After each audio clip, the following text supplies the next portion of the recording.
Hi there, my name is Matt Lopez, and the assignment I was to complete this week was to look at the article Debunking Neuromyths, 8 Common Brain Myths Set Straight by Christopher Berglund. I was to pick a myth that stood out to me and explain where it was accurate and where it was false. As I read this article, several myths jumped out at me and surprised me that the general population would consider them true. For example, number 3 stated that learning is due to the addition of new cells in the brain. Number 6 states that we only use 10% of our brains. While these both were surprising myths to find people believing, number 5 is the myth that stood out to me the most. Number 5 essentially stated that people's cognitive abilities were merely the result of genetics, while environment and experience did not matter. This myth has been determined false by Berglund, claiming that experience and environment do in fact matter. His answer, however, did not offer great detail, so I went and searched for more concrete answers. One 2019 article I found was called Nurturing Nature: How Brain Development is Inherently Social and Emotional, and What This Means for Education. This article was put out by the Rutledge Taylor and Friends group, with Mary Helen Imordino-Yang, Linda Darling-Hammond, and Christina R. Crone authoring the piece. Their stance in this article was to show that there was a connection between environment and learning. One of the first points they make was stated as follows: brain development after birth does not just involve the brain getting bigger or stronger or increasing its number of connections. Instead, development mainly involves the generation, pruning, and reorganization of neural connections to form brain networks that reflect a person's experiences and help him or her adapt to the world in which they live. This quote not only refutes the premise of myth number 3, but it also gives insights into social emotional learning, or SEL as the article goes on to call it. This quote shows that connections in learning are made when we have experiences and emotions that go along with them. This is also backed up in the book How We Learn by Benedict Carey. In his book, Carey makes 2 points that I believe apply here.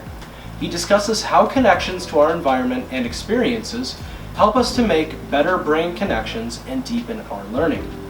He also mentions how forgetting allows us to learn well, or as this paper puts it, how generation, pruning, and reorganization allow people to learn deeper.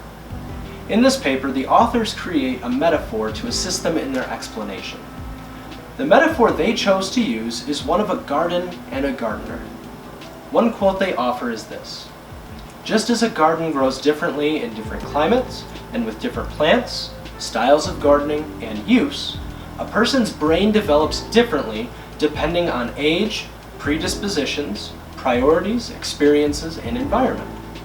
When given adequate opportunity, support, and encouragement, children naturally think, feel emotions, and engage with their social and physical worlds. These patterns of thoughts, feelings, and engagement organize brain development over time and in age-specific ways, influencing growth, intelligence, and health into the future. In my opinion, this quote offers great insight into the process of SEL.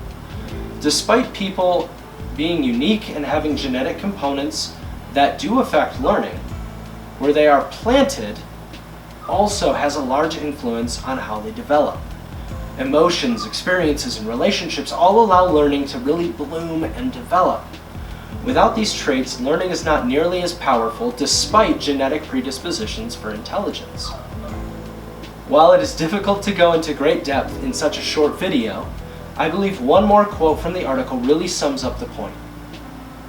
The authors state that, overall, though differences in individuals' intelligence are somewhat heritable in optimal learning environments, in suboptimal learning environments, measures of environmental quality and learning opportunities overwhelmingly swamp the predictive power of genes.